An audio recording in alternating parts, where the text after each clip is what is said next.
Hey everybody, welcome back to PlayStation Live from E3. I'm Meredith Molinari, joined by Danielle and Rich and my good friend Ramon here. They're talking about, Shadow of the Tomb Raider. So this is where Lara Croft has her defining moment of actually becoming the Tomb Raider. Talk to us a little bit how that idea got started.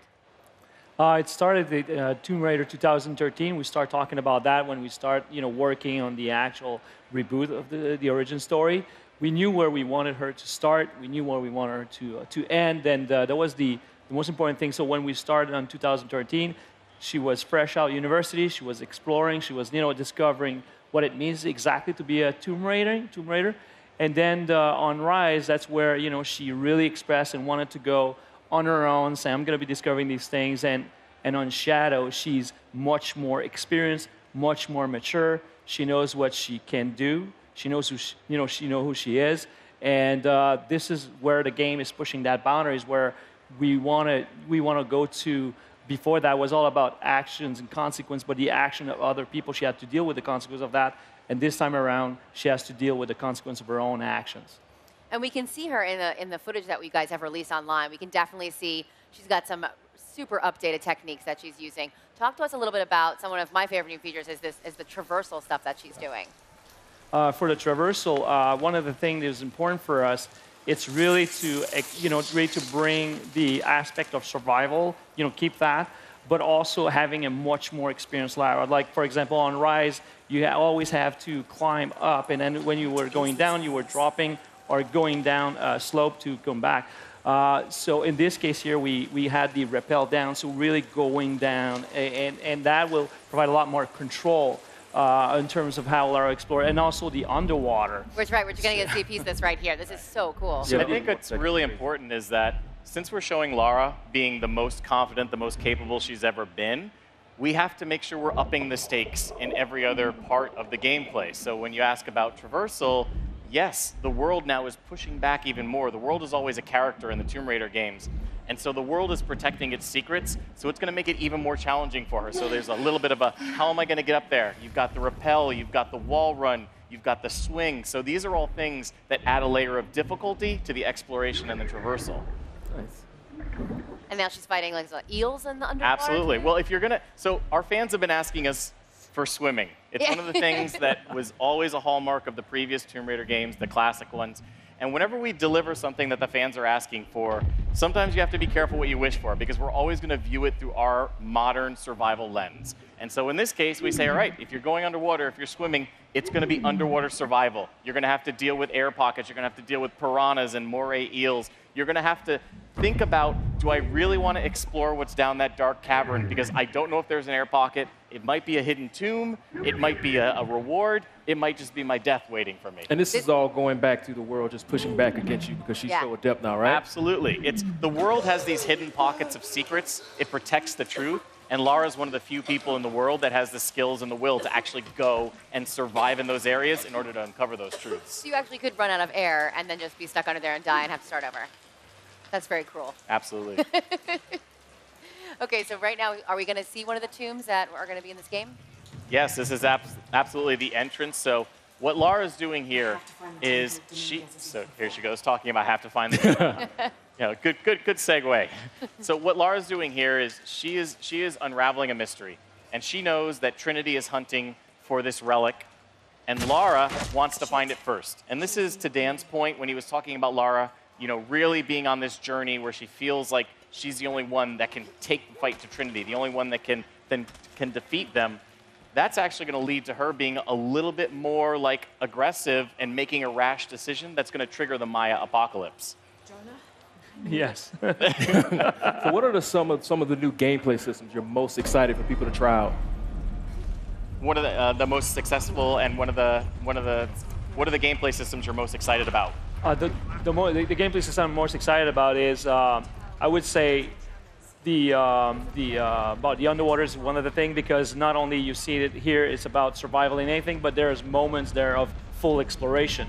It's scary, but it's full exploration. It's very open, and you can explore. Also, all the system of the hidden city all the interaction that you have with people. It provides a certain depth to the character you've never seen before with interacting with all these people and learning about the culture and learning about the world, because this is going to be the most Tomb Raiding of all the Tomb Raiders of the origin story. And that was important for us because that was the trajectory. So going and finding your first living, breathing tomb, that is something very special. And I also love the combat because we really, again, if Lara's going to be at the height of her experience, at the height of her skills, we have to make sure that we're upping the challenge for the player. And so you are starting with a Lara that's very capable, very calculating, but Trinity has her outgunned, outnumbered. They have better tactics. You know, they're bringing their A game to try and make the Maya apocalypse happen so they can shape the world in their vision. So Lara has to use a lot more tactics, and so we really increase the number of stealth options at your disposal, the number of assault options at your disposal. So you've still got choice in how you play. And one of the things I'm most excited about is, in previous games, if you were in stealth and then you got found, you go into assault and the enemies always knew where you were. You could not get back into stealth, so we've completely overhauled it so that the enemy AI will eventually give up looking for you. So you can hide up in the trees, you can evade them for long enough that they will then go back to their normal patrols, and then you can re-engage on stealth. Well, and the jungle is the perfect environment for that because you see it's so lush. There's all these, you know, high grass you can hide, and then the trees, and you guys like climb up there. And then I even saw at one point where she climbs up and has to like traverse over a long log and then jump down on her. Absolutely. On her, on the villains. And this is what we call becoming one with the jungle. And there's this great moment in the game where Lara is face to face with a jaguar, and she's focused on it just intently, like, okay, this is my threat. And meanwhile, another jaguar is sneaking up behind her, and it gets the jump on her. And she learns this is how the jungle operates. And so from then on, Lara becomes the jaguar woman, where she will hide in the canopy, she will hide in the lush vine walls, strike, and then disappear again. And so this idea of becoming one with the jungle means using it to Lara's advantage, using it to sow fear and chaos with the enemy, and using it so that you can even the odds against Trinity. I even saw at one point she was like painting her face all in mud and like getting down in there. But that's the thing. This is the fantasy of becoming the jungle, because disappearing in it, and this is the thing that you were talking about, all the options, this crazy amount of options you can do in stealth. We even redefined the way we were approaching the environment for the stealth, for example. So putting the mud gives you a lot more opportunities for you to hide and to disappear. And that's the thing that is key, because that's the ultimate, for her, the ultimate survival, the ultimate aspect of mastering the environment is all about is becoming that environment. So not only is she going to use the vine walls, you know, but she will use more mud walls. She's going to disappear like that very quickly. So the enemies think it's not her attacking them. It's the world. It's the jungle. The animals go crazy. They start screaming. The monkeys go. Ah, ah, ah, ah. So all this, the people are just, Trinity doesn't know. They're like, what the hell is happening? And everything we do in combat is to make Lara and the player be able to disappear. And we even add a new AI component in there where the AI doesn't look for you anymore. It looks for potential threat. So you can play with them to do whatever you want with them, like a cat and mouse gameplay type thing. They'll go where they think Lara was. And you can use that fear against the enemy. Distract them and distract them, or you could shoot an arrow behind a guard. He'll turn around quickly and fire where he thinks the arrow is coming from. He could maybe hit one of his soldiers. We have a crafting mechanic where you could make an arrow called the Jaguar's Fear, hit an enemy with it. He'll start to see visions, and he will then start shooting at his friends, saying, "You're one of them." So it's a great way to even the odds. Even the mud that Dan was talking about, one of my favorite moments is if you go head on with an enemy and do a takedown, if another guy is close enough to see it, he'll be like, "Oh, what's going on?" And then you can actually get a double takedown on him while he's scared, seeing his first friend get taken out. Seems like there's tons of options to take down enemies in this version of Tomb Raider. Absolutely. Tons of combat, but again, also, we really wanted to make sure that there was a great balance. We have to up the ante in everything. So we already talked about the traversal, we talked about the underwater survival, but when you talk about the hubs as well, Dan mentioned, it's the biggest hub we've ever built in a Tomb Raider game. So yes, we're going to take you on that roller coaster ride, we'll give you the action, but every now and then we're going to pause the narrative, we're going to open up the world and say, okay, explore at your pace.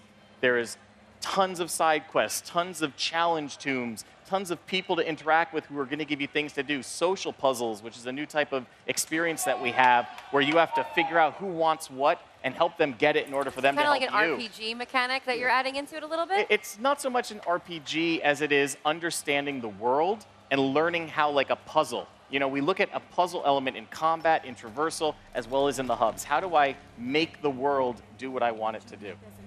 That's really cool. Yeah, that's really cool. So we're starting to run out of time. What's the one last thing you want to tell everybody out there about why Tomb Raider is going to be the best ever in the franchise? Yeah, I think it's really exciting because for the fans who have been with us from the beginning, they know that this is the culmination of Lara's origin story. So this is Lara becoming the Tomb Raider she's meant to be. It's her achieving her destiny. For the new fans that are coming along who maybe didn't play the previous ones, it's great because the stakes have never been higher. This is the perfect time to jump in. This is the Maya apocalypse. This is Lara racing against Trinity to save humanity. So we're really excited for everybody to experience it on September 14th. September 14th. We don't have to wait too long. Don't wait too long. All right, Ramon, thank you so much for joining me. Danielle, Rich, thank you so much for joining us as well. All right, guys, so Shadow of the Tomb Raider comes out on September 14th. Stick around. We have a lot more coming up on Live at E3. PlayStation